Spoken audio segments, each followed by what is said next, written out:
De volta já com imagens do início da segunda parte da sessão plenária desta quinta-feira, vamos acompanhar ao vivo direto do plenário.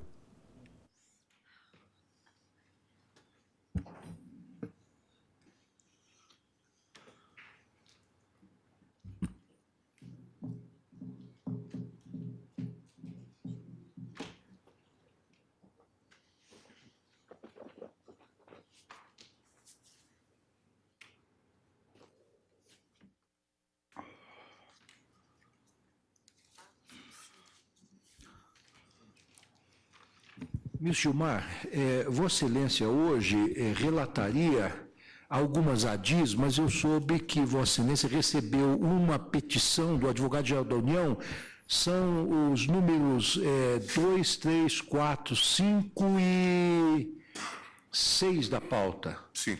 Presidente, o Advogado-Geral da União alega que tem compromissos funcionais inadiáveis e que gostaria de sustentar isso.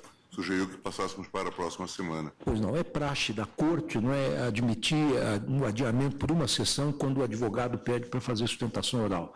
Então, ficam adiados esses itens e torno público, então, para os que eventualmente estão aqui presentes para acompanhar esse julgamento, que ele será pautado oportunamente.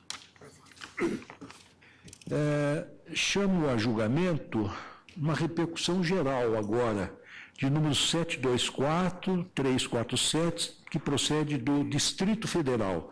O relator é o eminente ministro Marco Aurélio, e aqui a resenha é a seguinte: após o voto do ministro Marco Aurélio, relator, que desproviu o recurso nos termos do seu voto, no que foi acompanhado pelo ministro Luiz Fux, e os votos dos ministros Roberto Barroso e Dias Toffoli, que davam provimento ao recurso, pediu vista dos autos o ministro Euri Zavascki. Portanto, há um empate. Aqui, a matéria diz respeito ao direito de candidatos aprovados em concurso público à indenização por danos materiais em razão da alegada demora de nomeação efetivada apenas após o trânsito de julgado de decisão judicial que reconheceu o direito à investidura. Então, temos 2 votos pelo provimento e 2 pelo improvimento. Ministro Zavascki, Vossa Excelência, está com a palavra. O recurso extraordinário, ora examinado, originou-se na ação indenizatória promovida por 10 servidores públicos federais que, em 1991, participaram de concurso para o cargo de auditor fiscal do Tesouro Nacional. Embora aprovados na primeira fase do certame, somente vieram a prosseguir na seleção por força da decisão judicial, que obrigou a administração a convocá-los para a etapa subsequente, representado por um curso de formação, no qual, posteriormente, vieram a lograr êxito.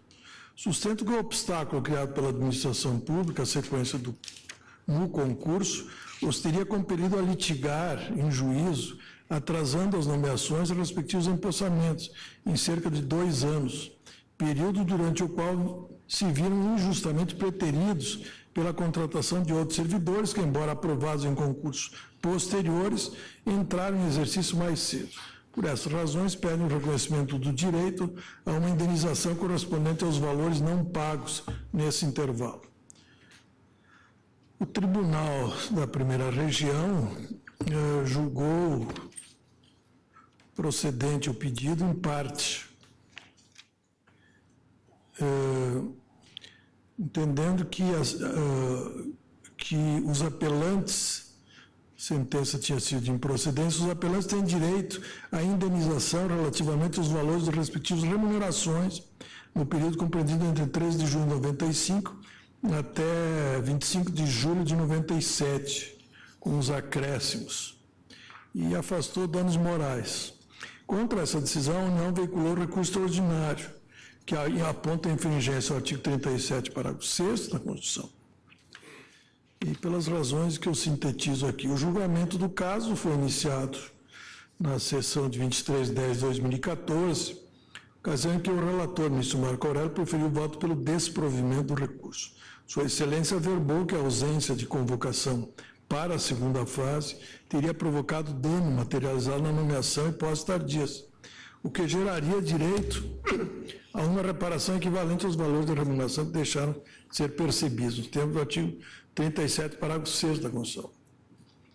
Dessa conclusão, porém, divergiram os ministros Roberto Barroso e Dias Toffoli, após o que eu pedi vista. Eu pedi vista porque me pareceu, na oportunidade, que a jurisprudência suprema era um sentido diferente da que foi colocado pelo ministro relator. Eu digo o seguinte: em voto proferido no Superior Tribunal de Justiça, tratando de matéria semelhante, ressaltei que a jurisprudência do Supremo Tribunal Federal é majoritariamente favorável à tese aqui adotada pela corrente divergente. Eu devo dizer que no STJ essa questão também sempre foi polêmica, é uma questão polêmica.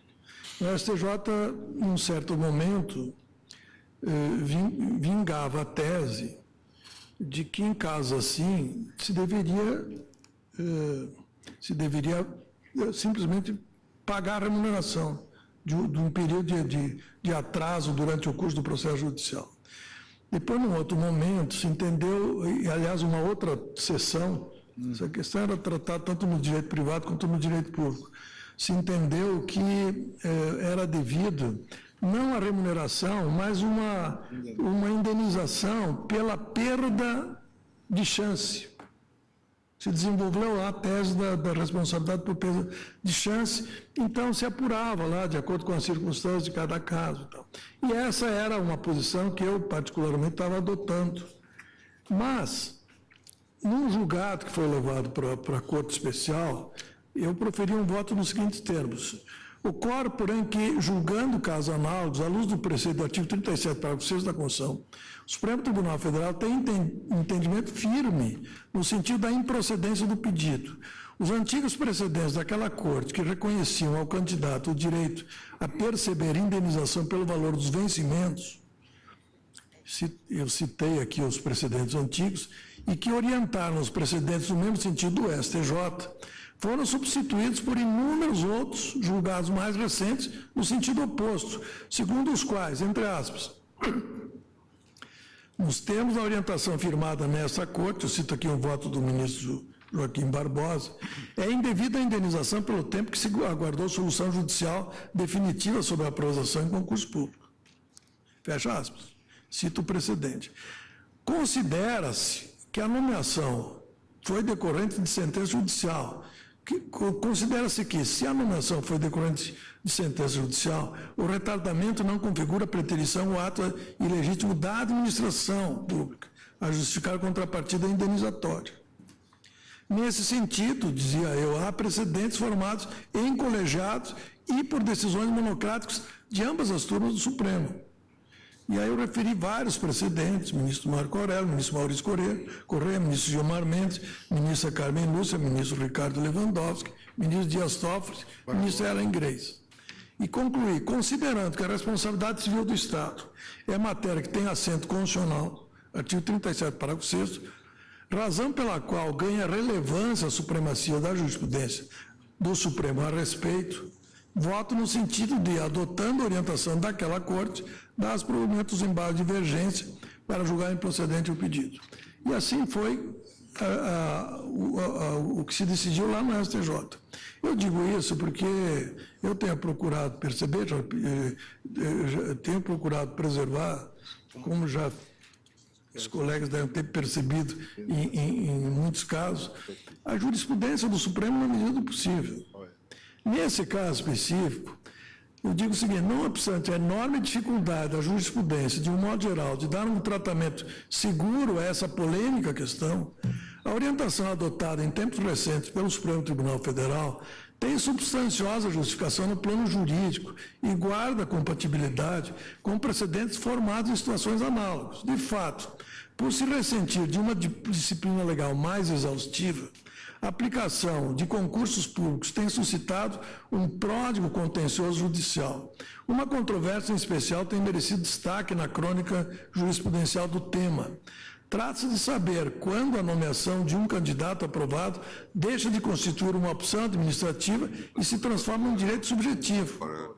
Ou, em outras palavras, em que circunstâncias a contratação deixa de ser uma prerrogativa da administração pública e passa a configurar uma obrigação exigível, inclusive, pelo recurso à via judicial. Para solucionar impasses da espécie, o Supremo Tribunal Federal produziu respostas que tomam como referência o contraponto mais agudo às expectativas dos concursados, a preterição. Na leitura do tribunal, o dever de nomeação foi inicialmente concebido como consequência direta do descumprimento da ordem de classificação estabelecida no concurso. Daí a súmula 15 do Supremo, a determinar que, dentro do prazo de validade do concurso, o candidato aprovado tem direito à nomeação quando o cargo for preenchido sem observância da classificação.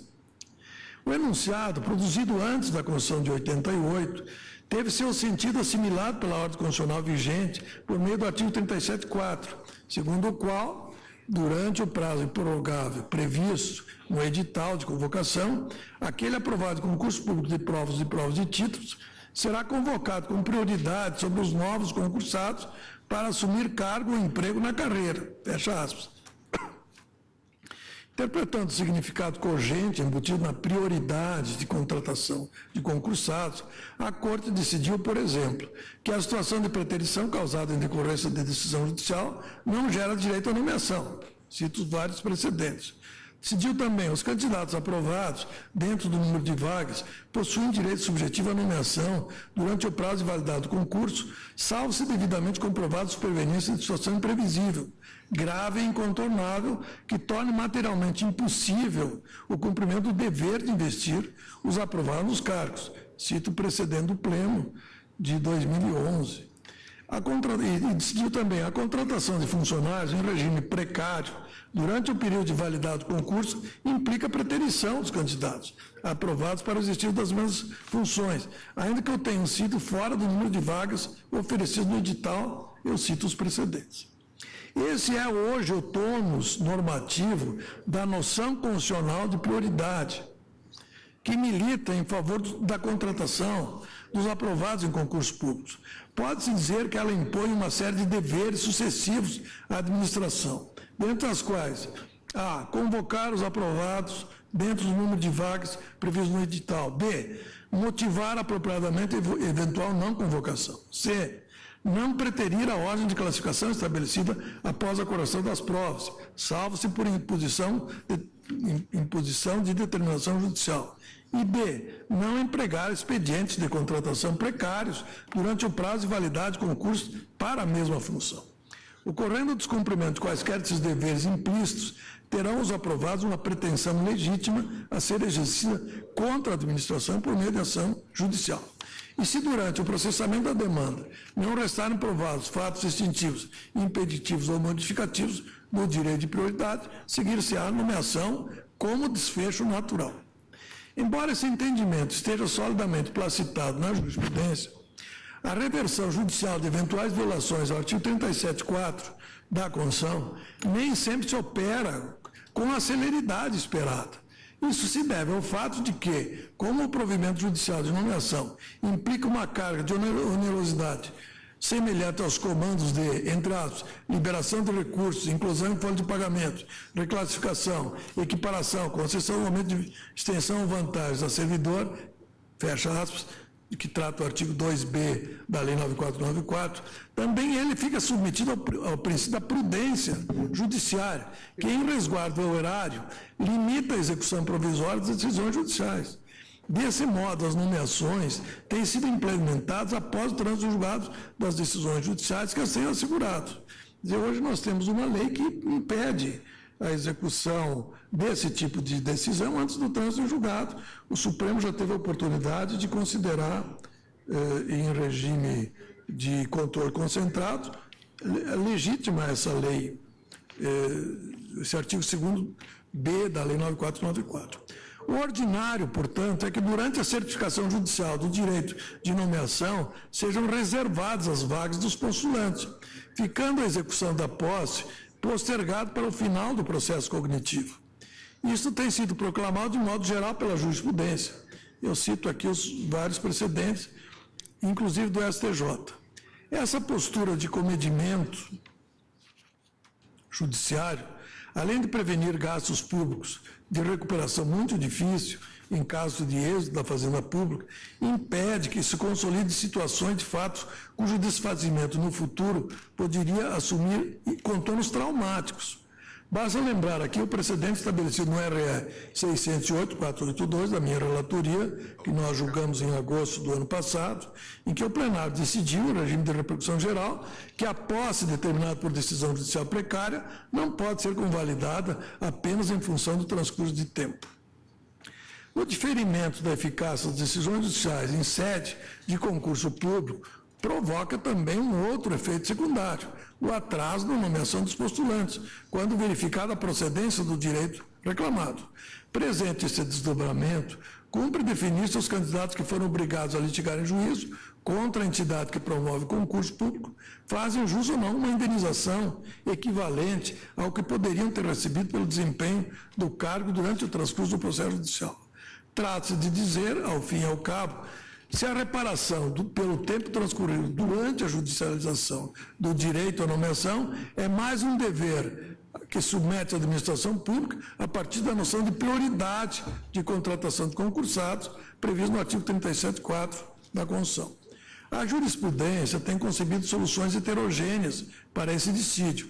Há julgados, como citados pelo ministro Marco Aurélio, que contemplaram candidatos prejudicados pela eliminação em concursos públicos com reparações correspondentes aos ganhos que deixaram de ser percebidos na tramitação judicial. Por outro lado, há uma outra linha de precedentes mais recente, mais caudalosa, que eu referi no meu voto lá no STJ, a negar o dever estatal de indenizar, entre aspas, pelo tempo em que se aguardou solução judicial definitiva sobre a aprovação em concurso público. Fecha aspas.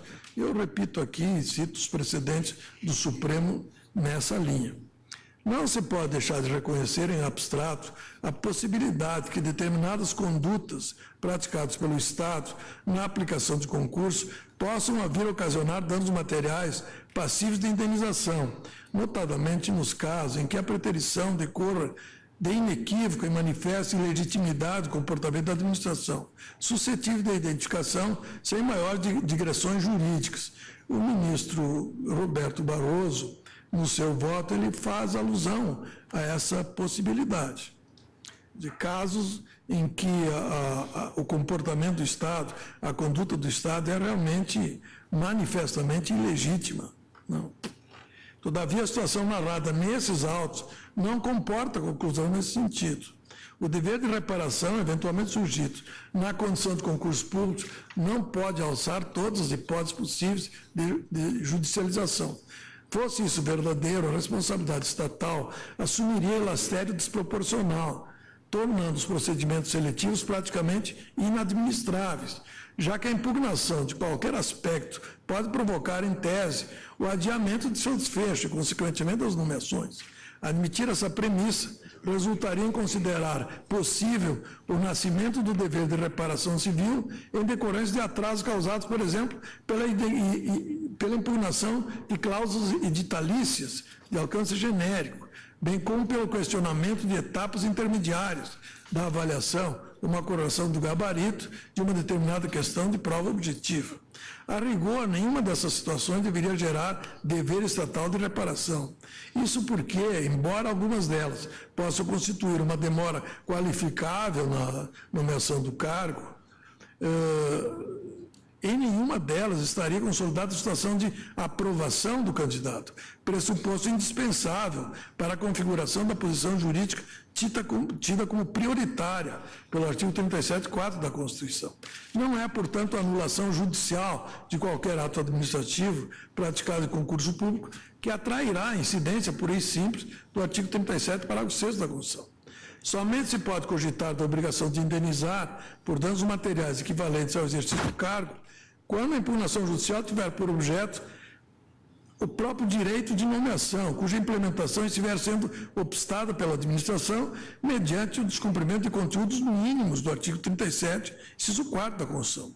No particular, porém, os recorridos, e esse detalhe é importante, não ostentavam condição jurídica e fática de postular o provimento de nomeações, porque quando a impetração dos mandatos de segurança, junto ao Superior Tribunal de Justiça, não estavam definitivamente aprovados no concurso regido pelo edital 1891, que era composto por duas etapas, ambas de caráter eliminatório.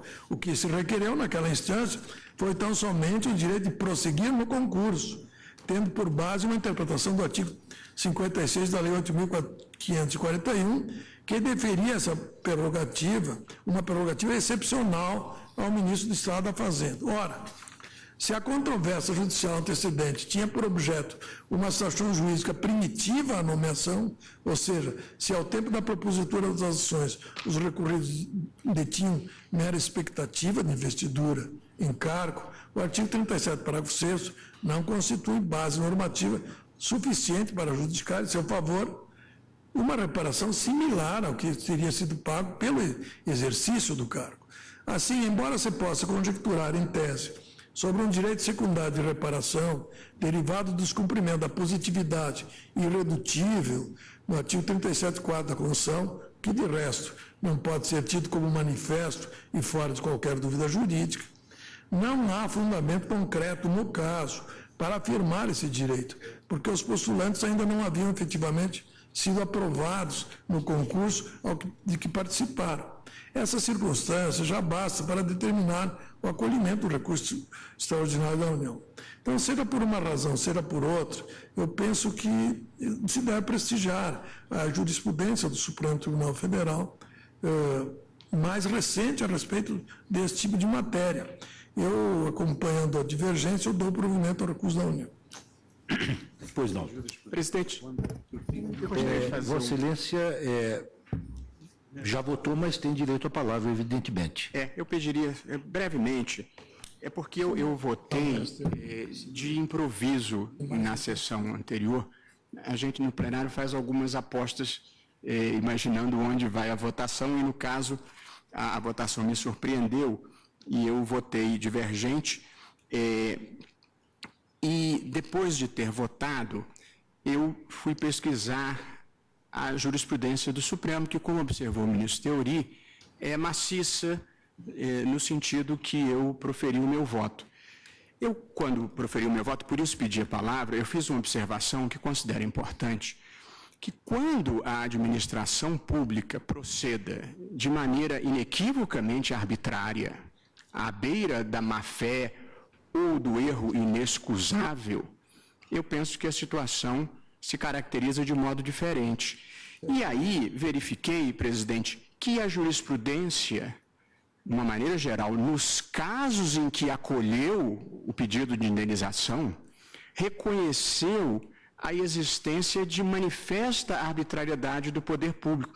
E aí eu pedi ao meu gabinete uma breve pesquisa, e menciono apenas para a ilustração de quem eventualmente queira acompanhar o voto, que o precedente RE 188.093, relator ministro Maurício Correia, versava um concurso público para juiz do trabalho realizado em 67. Uma candidata foi aprovada e foi preterida por outros com classificação inferior. Ingressou com mandado de segurança e teve a ordem concedida com trânsito em julgado em 68. A decisão judicial foi descumprida e esta mulher foi cassada com base no ato institucional número 5.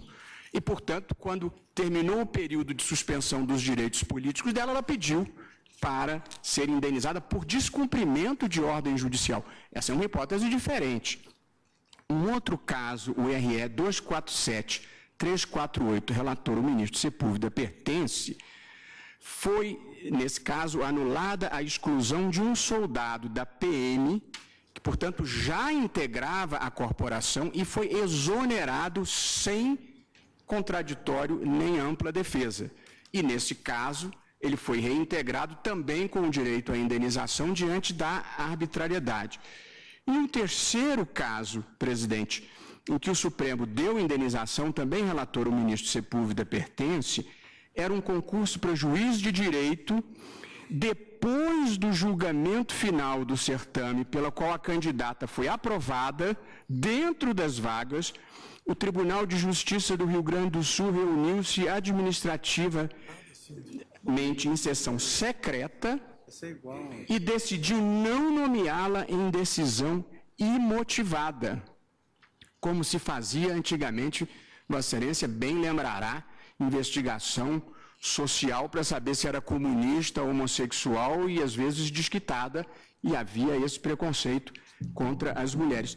Portanto, presidente, com todas as vênias, a minha leitura da jurisprudência favorável à indenização é que ela só se verificava, o direito à indenização, nos casos de patente arbitrariedade, o que, a meu ver, não se caracteriza neste caso, que apenas para relembrar, se deveu a uma decisão judicial, mas o caso concreto era o seguinte: o edital previa 500 vagas, cerca de 5.000 pessoas foram aprovadas na primeira fase, foram convocadas apenas 500 para a segunda fase, depois sobreveio lei criando 7.000 novas vagas, facultando a convocação de aprovados além de 500, a administração chamou apenas mais 1.000 e decidiu abrir concurso. E o remanescente daqueles 5.000 questionou a abertura de novo concurso. De modo que, eu teria até dúvida, mas a decisão transitou em julgado, mas não caracterizaria essa hipótese como uma hipótese de arbitrariedade patente. E, por fim, presidente, não seria, em hipótese alguma, uma razão decisiva para o meu convencimento, mas não considero irrelevante, é que, a meu pedido, a seção de pesquisa de jurisprudência realizou um levantamento, no final do ano passado, e constatou que este assunto é debatido no Supremo.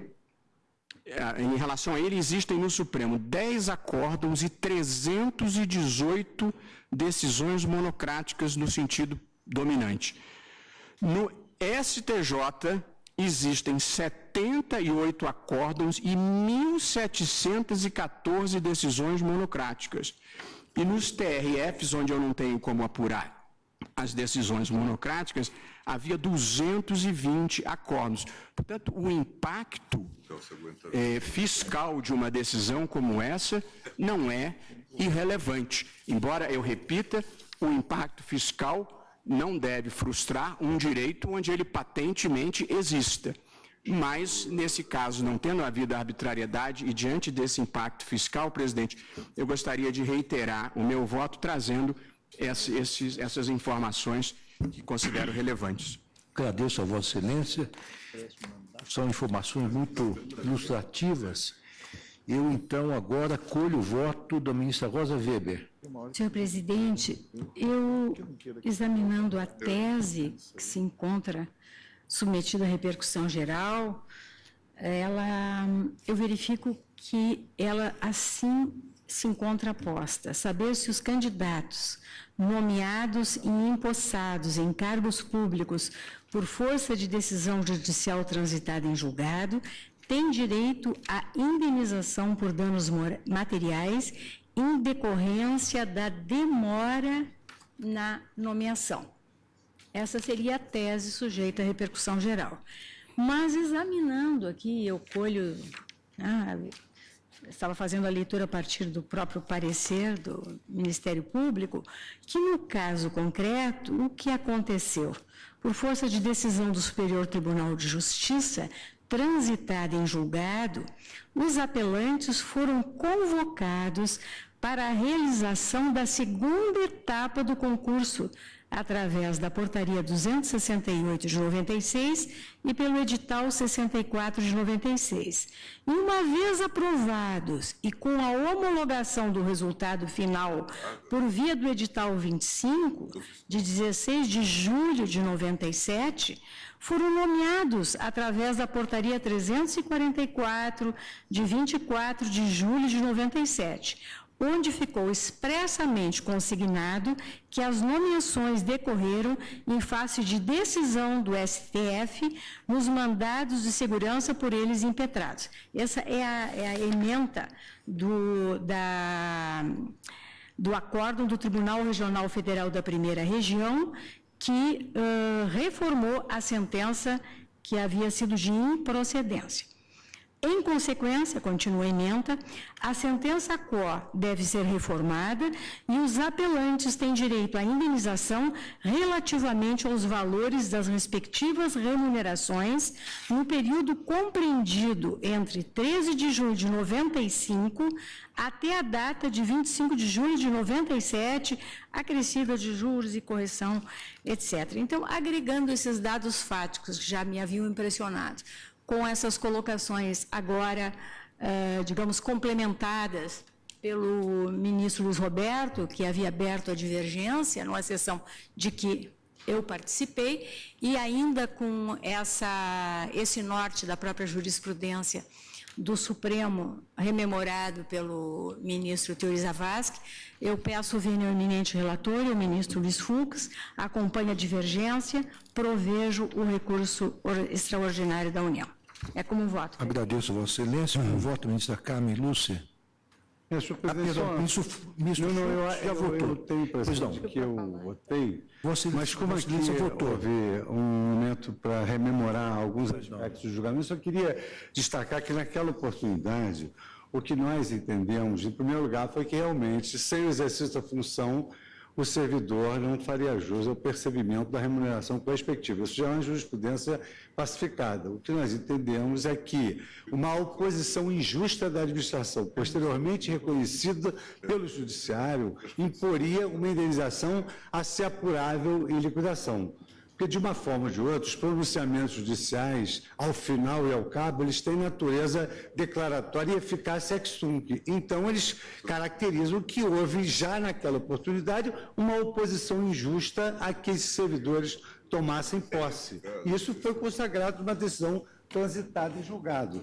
E invocamos naquela oportunidade as lições não só do professor Canottilli, como também do professor Celso Antônio Bandeira de Mello, que a responsabilidade objetiva, por vezes, acarreta que o Estado responda por atos ilícitos e atos lícitos também, porque se há dano, tem a responsabilidade de pagamento. E não nos pareceu, naquela oportunidade, que houvesse essa pacificidade jurisprudencial.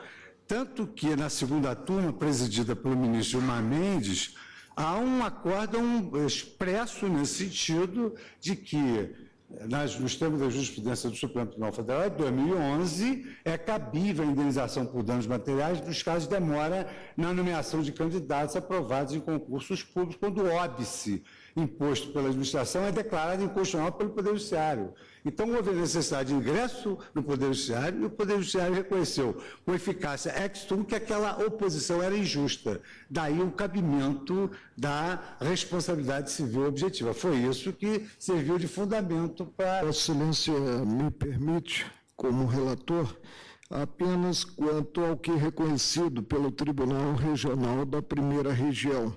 Ele apontou que houve uma demora mediante um ato ilegítimo de 2 anos e 13 dias e fixou como indenização o que perceberia o candidato se aproveitado na época própria e ainda previu o desconto do que ele percebeu a qualquer título, inclusive considerada iniciativa privada, nesse período.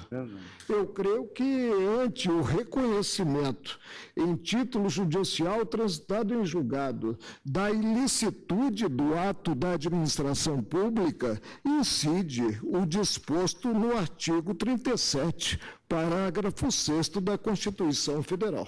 E há também, senhor presidente, aqui um detalhe que nós temos observado. No recurso ordinário, em primeiro lugar, fixa-se uma tese, depois vai-se a análise do caso concreto. Então, a tese submetida à repercussão geral é saber se a demora injustificada da administração pública na nomeação e na posse, ela gera o dever de indenizar. Isso é uma questão da repercussão geral, não é uma apelação reiterada. Reconhecida a ilicitude do ato da administração pública pelo Judiciário, em sentença transitada em julgado. Não é juízo de apelação reiterada. Vamos fixar a tese jurídica e a forciora aplicar a tese jurídica ao caso concreto. Então, eu tenho dito no plenário, presidente, que não se pode brincar com um candidato simplesmente menosprezando o direito dele, candidato, consideradas as regras estabelecidas na lei do certame, que é o edital. Pois não. Ministra Carmen Lúcia.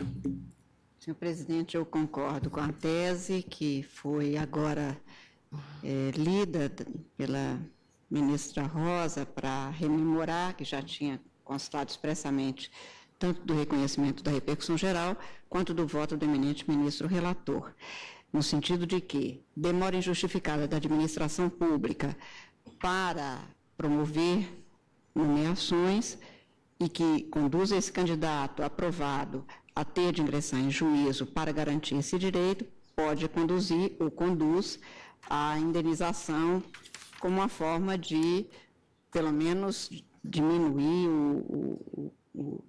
o dano por ele sofrido em razão da mora injustificada da administração pública. Entretanto, eu peço vênia ao senhor ministro relator e ao ministro Luiz Fux, que votaram no sentido de negar provimento ao recurso, para prover o recurso, porque, tal como lembrado aqui, e a partir do voto vista do ministro Theory, o que, neste caso, se teve foi a ida a juízo do candidato ou dos candidatos para buscar a possibilidade de continuidade no concurso, de fazerem parte, de poderem persistir na segunda fase do concurso. Então, não havia o direito à indenização.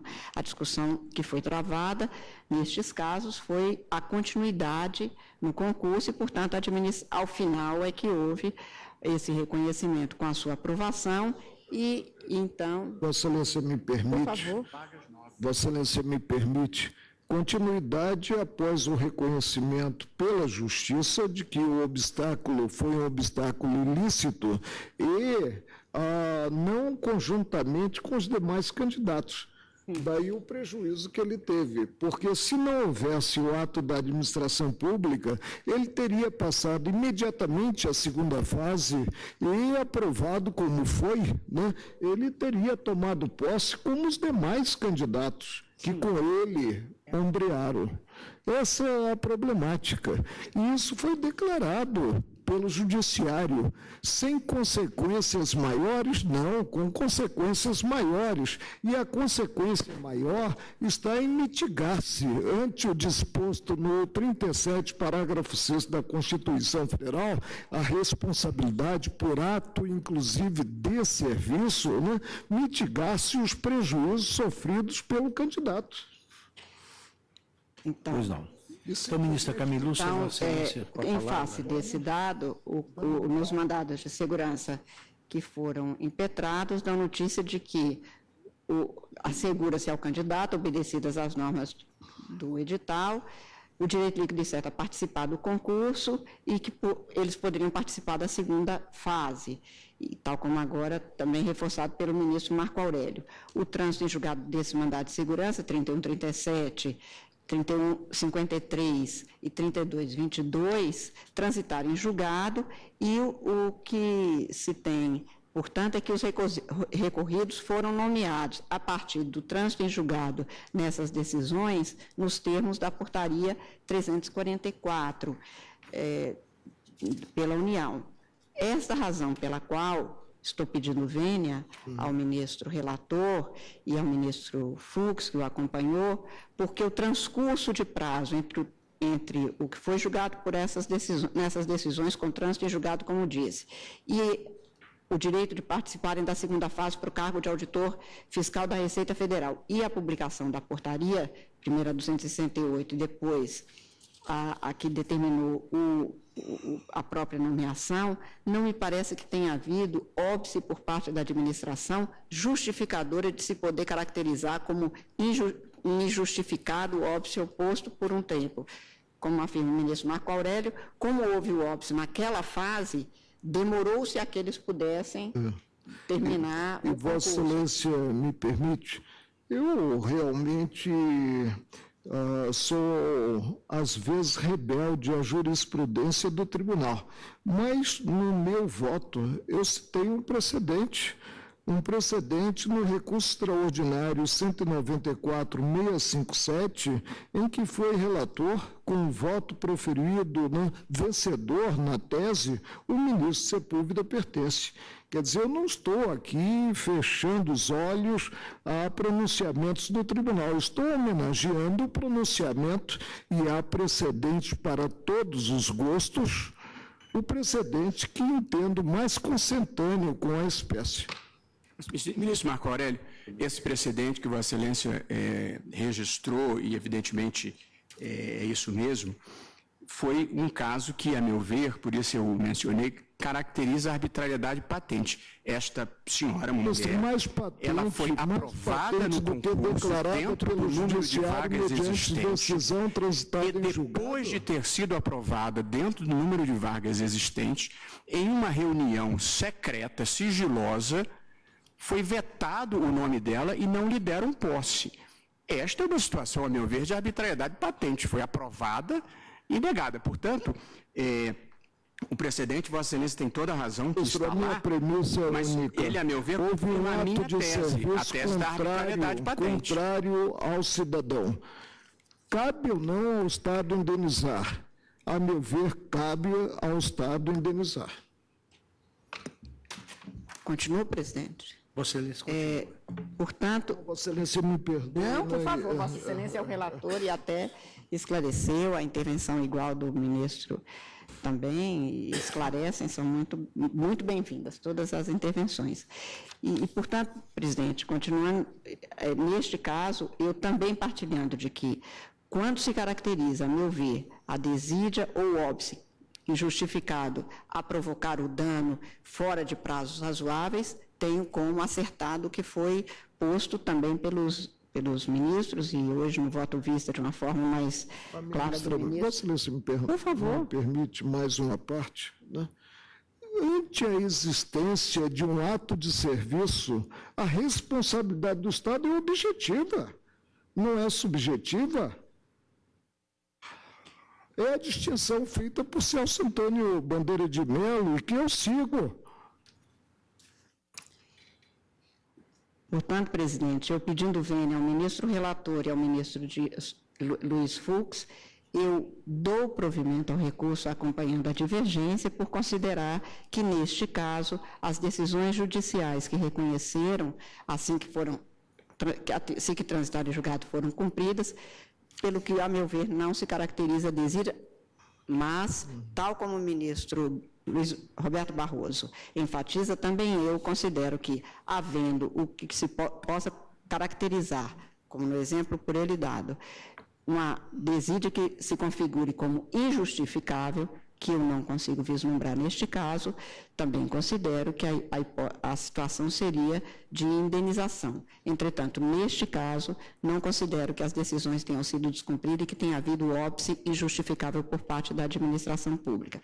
Essa é a razão pelas quais eu acompanho a divergência, mais uma vez, reiterando, portanto, com as vênias do ministro relator e do ministro Luiz Fux. É como voto, presidente. Eu tenho o voto escrito, presidente, vou fazer a juntada. Pois não. Ministro Gilmar Mendes. Presidente, também eu vou pedir todas as vênias ao eminente relator, que trouxe um cuidadoso voto, como sempre, sobre o tema, mas vou me alinhar à posição trazida na divergência a partir do voto do ministro Barroso e hoje do ministro Teori Zavascki. A matéria, como já foi amplamente ressaltado, tem precedentes no tribunal e me parece que massivamente eles indicam essa orientação perfilhada na posição divergente. Acolher a tese contrária seria reconhecer em todas as situações em que houvesse decisão judicial determinando a nomeação de candidatos, a ministra Rosa já mostrou bem, há o direito à indenização, com base no critério da responsabilidade civil objetiva e, neste próprio caso, nós temos situações fáticas controvertidas, tendo em vista que era um concurso inicialmente para 500 candidatos aprovados com aquela linha de corte, depois houve aumento de vagas, chamaram mais alguns, e aí depois, então, candidatos que estavam em outras posições entram com a ação, dizendo que também eles faziam jus a serem chamados, o que, obviamente, já era uma avaliação que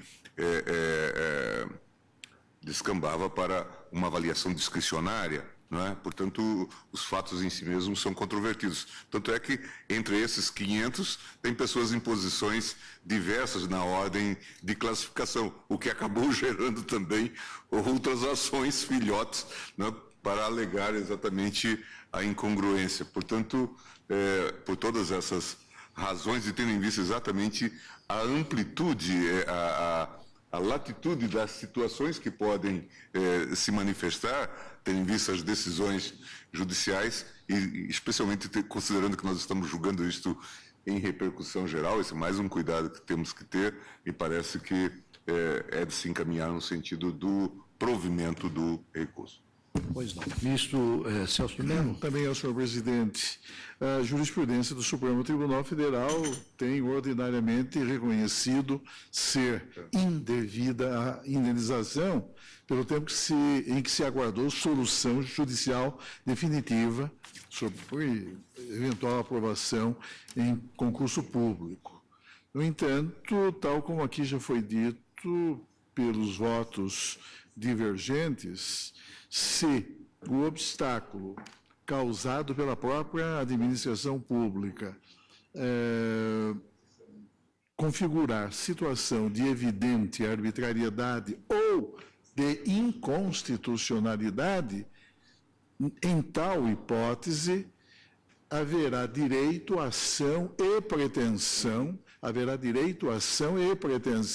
à indenização, pois, nesse caso, são situações absolutamente anômalas e que justificam o reconhecimento extraordinário desse direito.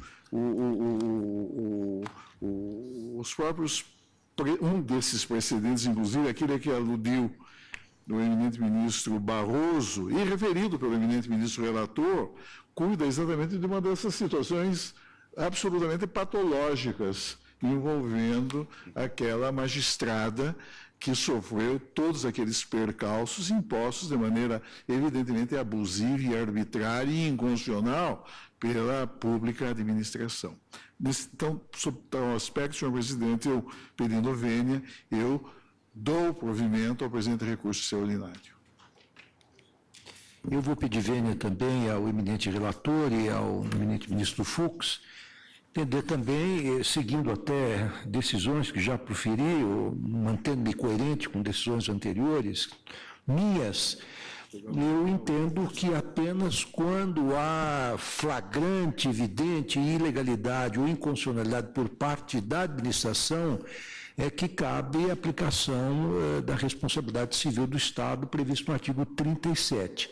É preciso que haja uma resistência injustificada. E em matéria de concursos, todos nós sabemos que há uma certa discricionariedade por parte da administração, como já disse o próprio ministro Gilmar Mendes muito bem. Quem já presidiu órgãos, e todos nós já presidimos concursos vários, sabemos que há momentos em que a administração pode deixar de nomear por razões várias, ou adiar a nomeação. Então, existe uma zona cinzenta em que essa ilegalidade flagrante não se caracteriza de forma muito clara, muito evidente. E, de outra parte, como foi dito aqui, afirmar essa tese linearmente em sede de repercussão geral poderia acarretar realmente um dano ao erário muito grande, porquanto múltiplas são as situações que se afiguram no plano da realidade fática, da realidade concreta. Então, pedindo vênia novamente, eu dou provimento ao recurso da União, proclamo o resultado, por maioria deram provimento ao recurso, vencidos eminentes ministros Marco Aurélio e Luiz Fux, acordam com o ministro Roberto Barroso, que abriu a divergência, e Sua Excelência já tem uma tese, salvo melhor juízo, dessa repercussão geral.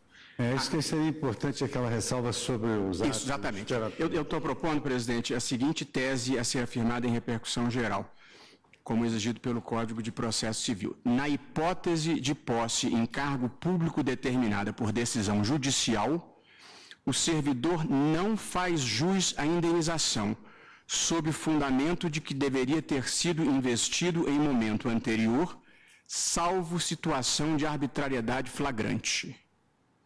Portanto, com a ressalva que eu acho que todos estamos de acordo. Os colegas estão de acordo com essa tese? Então, a corrente majoritária... Claro, majoritariamente, evidentemente. Os que acompanharam a divergência se manifestam favoravelmente a esse enunciado. Vencido no mérito, o enunciado está perfeito. Eu me lembrava, presidente, Vossa Excelência falou de concurso público e nós já participamos de bancas de concurso público e universidade, todos aqui. Há uma frase famosa que diz: participar de uma banca de concurso público para professor titular significa arrumar meia dúzia de inimigos e um ingrato, né? Pois não. Bom, então esse é o resultado do julgamento. O ingrato é o Olha, nós temos duas opções. Nós temos um voto vista numa ACO da ministra Rosa, que já há vários votos proferidos. E, alternativamente, podemos chamar as listas. Eu consulto os pares. Hoje é a última sessão do mês, não seria interessante chamar as listas? Então, vamos ouvir nosso decano, então, aceitar a sugestão do decano, no sentido das listas. Também, sim. Ministro Celso, lista número 1 de Vossa Excelência. São embargos de divergência, senhor presidente, agravo regimental contra a decisão que lhes negou processamento, precisamente por ausência de confronto analítico. Eu estou negando o provimento ao recurso de agravo. Consulta os pares, não há divergência, é negado o provimento, votação unânime. Lista 2 de Vossa Excelência. Senhor presidente, são embargos de declaração opostos a acórdão deste egregio plenário, acórdão que negara provimento a recurso de agravo contra a decisão monocrática que recusara processamento a embargos de divergência. Não há nenhuma inovação nas alegações e o acordo se mostra perfeitamente em harmonia com a jurisprudência da Corte. Eu estou, então, rejeitando os embargos da declaração. Rejeitar os embargos por unanimidade, isso que não há divergência. Então, eu trago agora da presidência a lista número 1. Eu estou propondo aqui o que se negue provimento. E aqui, em todos eles, nos termos de orientação firmada pelo STF, cabe à parte agravante impugnar todos os fundamentos da decisão agravada, o que não ocorreu no caso, negando provimento. Consulta os pares, não há divergência, negado por unanimidade. Lista 2, também já anteriormente distribuída aos eminentes pares. Aqui eu estou propondo que se negue provimento dizendo o seguinte: é pacífico nessa Corte o entendimento de que é inexistente o recurso subscrito por advogado sem procuração nos autos. Todos de acordo? Negar provimento por votação unânime. Lista 3 da presidência.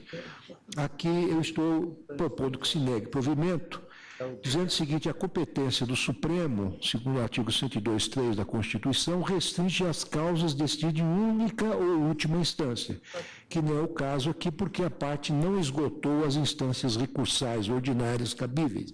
Então, estou negando provimento. Todos de acordo? Então, negar provimento, votação unânime. Lista 4 da presidência. Aqui também estou propondo a negativa de provimento. Na verdade, eu estou recebendo embargos de declaração como agravo regimental. O ministro Marco Aurélio fica vencido nesta parte. Estou dizendo que cabe à parte agravante impugnar todos os fundamentos da decisão agravada, o que não ocorreu no caso. Negando provimento, vestido do ministro. Presidente, fico vencido também no mérito. E digo que surge uma situação, para dizer o mínimo, conflitante.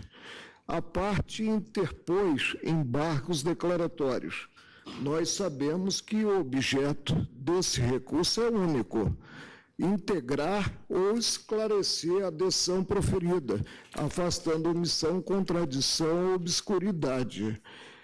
O tribunal converte em agravo regimental e, a seguir, desprover esse agravo apontando que a parte não impugnou todos os fundamentos da decisão, então seria o caso de abrir-se vista a parte ante a fungibilidade adotada.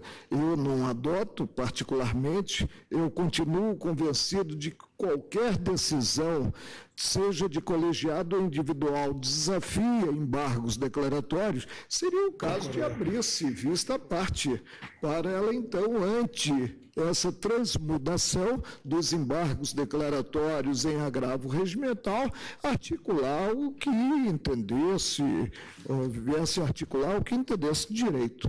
É o que eu aponto, porque fica algo incoerente, já que a parte, repito, não protocolou o agravo regimental. É que aqui os embargos foram examinados e não se aduziu novos argumentos, claramente não se rebateu ou não se contestou todos os, todos os tópicos que deveriam ser impugnados. Ela não manuseou o agravo, quando ela teria que realmente atacar todos os fundamentos da decisão.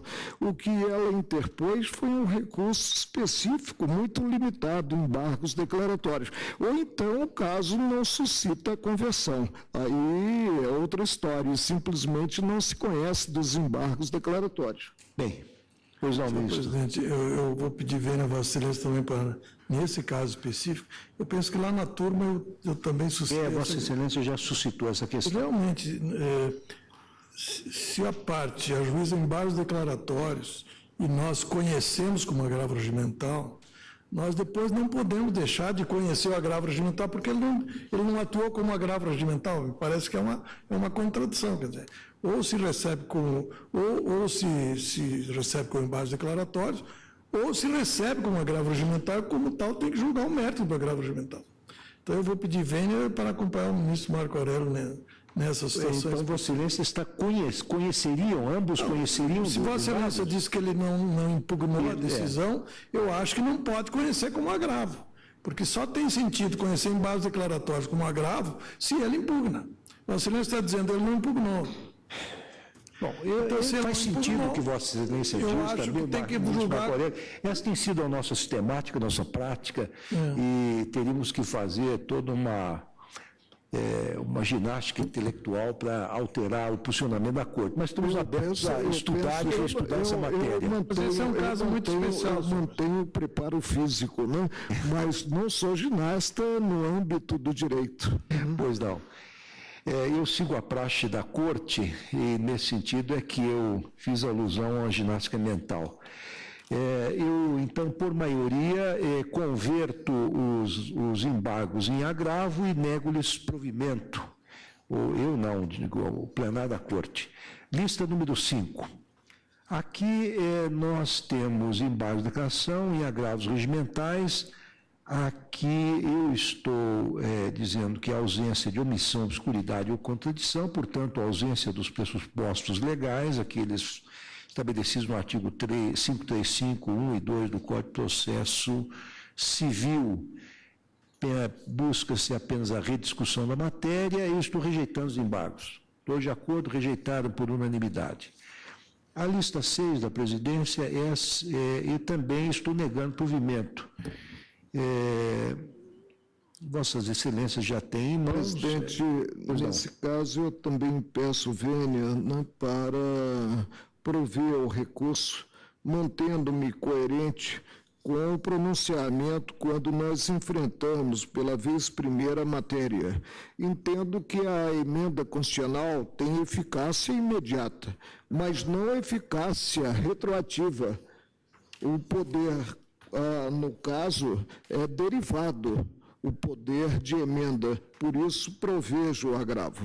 Pois não, aqui se trata exatamente da percepção de proventos ou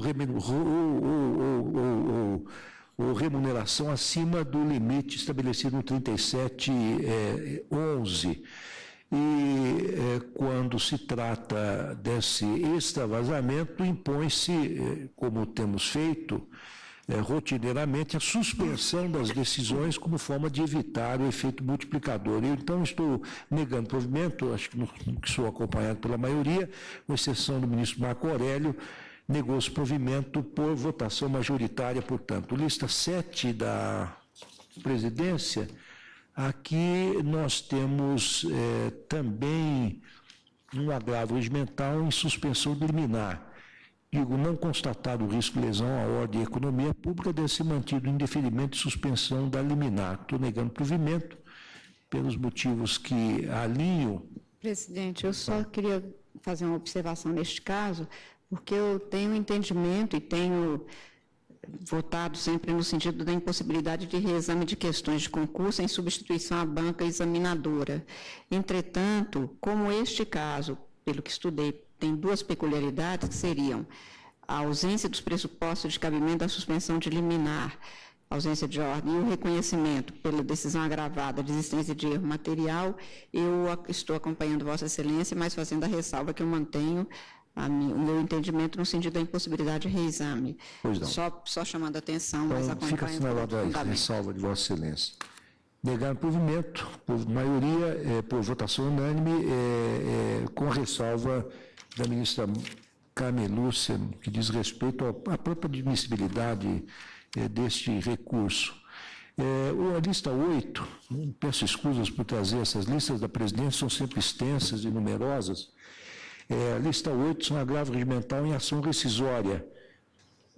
A fixação da competência é assunto atinente à organização desta corte, portanto, matéria irrecorrível, nego provimento, todos de acordo. Presidente, pela ordem. Presidente, toda e qualquer decisão pelo regimento interno contrária aos interesses da parte desafia agravo regimental. Não posso endossar a ótica segundo a qual a fixação da competência é assunto atinente à organização desta Corte e, portanto, matéria irrecorrível. A meu ver, é recorrível, se a parte entende que o pronunciamento é danoso, considerados os respectivos interesses. E, de qualquer forma, a prevalecer essa ótica, não se poderia, então, conhecer do recurso, ou seja, do agravo regimental interposto, seria o segundo agravo regimental na ação rescisória.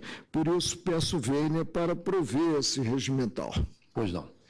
Aqui tem uma questão de ordem prática. Quem já presidiu um tribunal sabe que são dezenas ou centenas de decisões que o presidente toma estabelecendo a competência deste ou daquele ministro ou ministra e essa é uma matéria irrecorrível, como tem sido reconhecido pelos tribunais. Então, com a objeção do ministro Marco Aurélio, que dava provimento, ou não conhecia deste agravo regimental... Não, eu provejo o agravo. Proveu o agravo.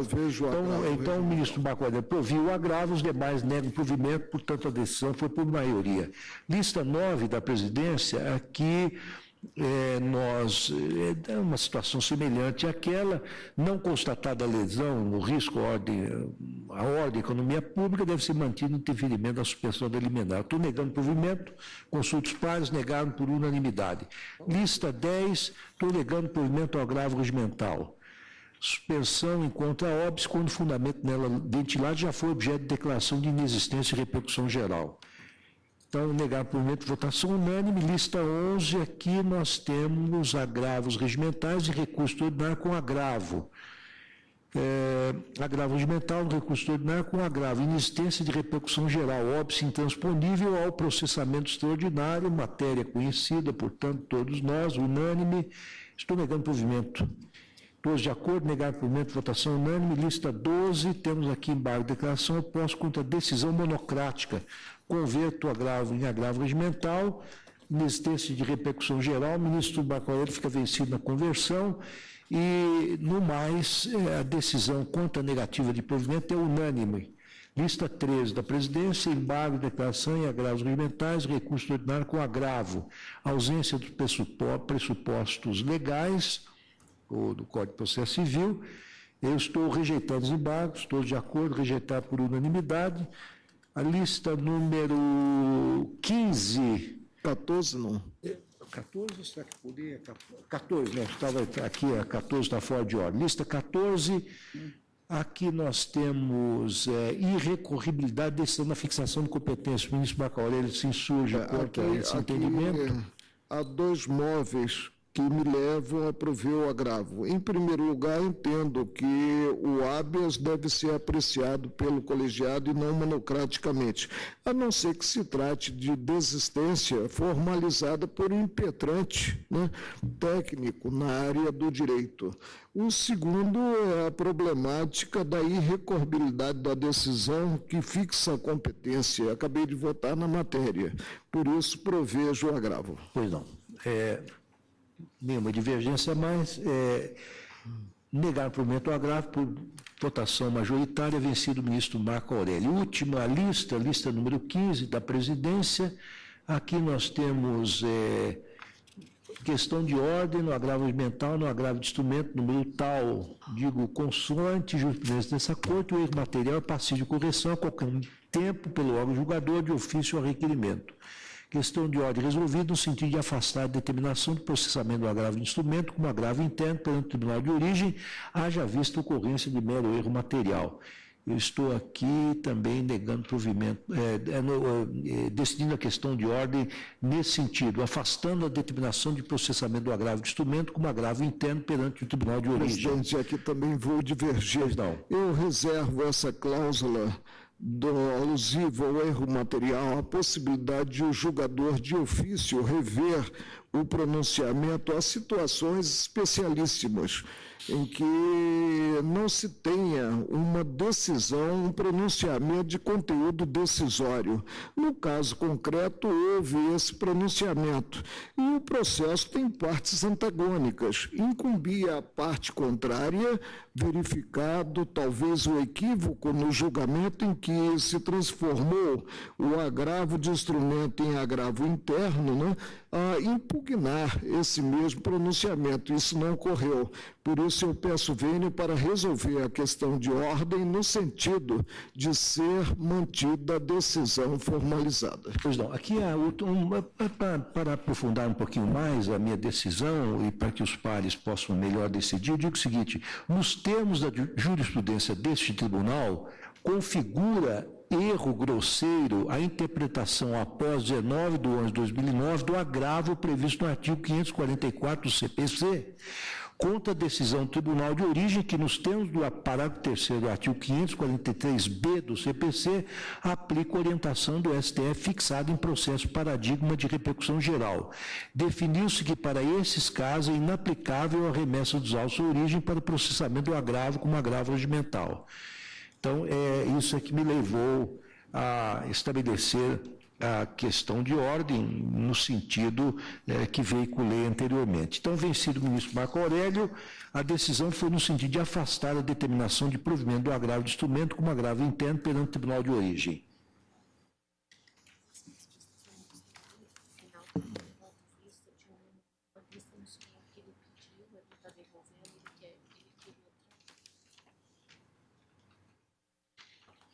Ministro Teori Zavascki, lista número 1 de Vossa Excelência. Lista número 1, agravo regimental, eu não conheço, súmula 284. Consulta os pares, não conhecer, votação unânime. Lista 2, ministro Teori Zavascki. Eu não conheço desembargo de declaração. Não conhecer, votação unânime. Lista 3 de Vossa Excelência. Recebo embaixo de declaração como agravo e nego provimento. Vencido o ministro Marco Aurélio na conversão, votam todos unanimemente pela negativa de provimento. Notas que deva corrigir, né? Tá certo. Lista 4 do ministro Teori Zavascki. São bases declaratórias, eu rejeito. Todos de acordo, rejeitar por unanimidade. Lista 5 do ministro Teori. Eu não conheço embaixos declaratórios, são embaixos declaratórios de embaixos declaratórios. Aplico multa. Tá, então, o ministro não conhece, aplica multa de 1% sobre o valor da causa. Todos de acordo, esse é o resultado unânime. Senhor presidente, Vossa Excelência tem um voto vista num agravo regimental meu, não é? É um agravo regimental na ação rescisória 2393. Eu pedi vista, nesse caso, Vossa Excelência apresentou em lista, eu pedi vista porque a matéria é uma matéria importante, trata da questão da responsabilidade da União pela fixação de preços da indústria sucroalcooleira.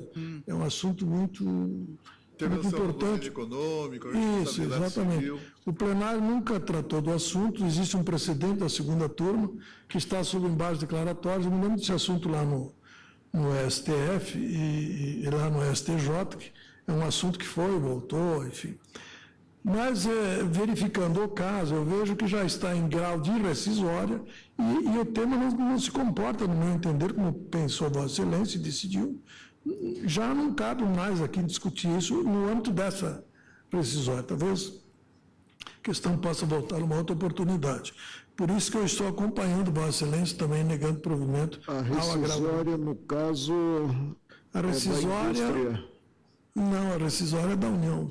Da União. Na primeira turma, nós temos, presidente, ante a responsabilidade do Estado, no que interveio no mercado, inclusive fixando preços abaixo do custo, nós entendemos que incide o 37, parágrafo 3º, 6º da Constituição Federal, apenas para ressaltar esse aspecto. Mas, nesse caso, Vossa Excelência acompanha no sentido de negar o provimento, que não é mais o momento processual adequado. Né? Então, negar o provimento aqui ao agravo regimental na ação rescisória 2.393 de Pernambuco por unanimidade.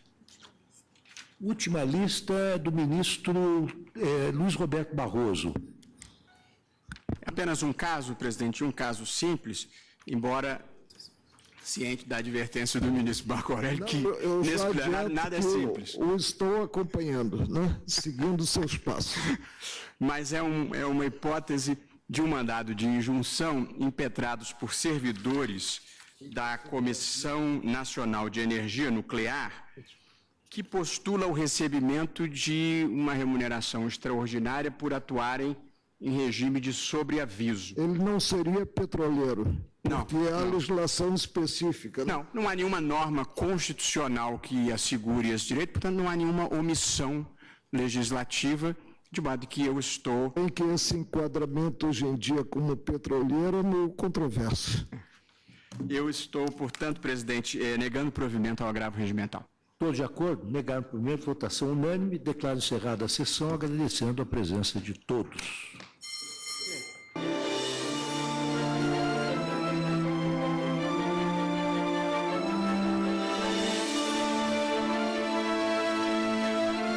Encerrada esta sessão plenária do Supremo Tribunal Federal, também fica por aqui o Direto do Plenário. Última edição da semana, mas no final de semana temos o Plenárias com os principais momentos de ontem e de hoje, entre as decisões dos ministros do STF.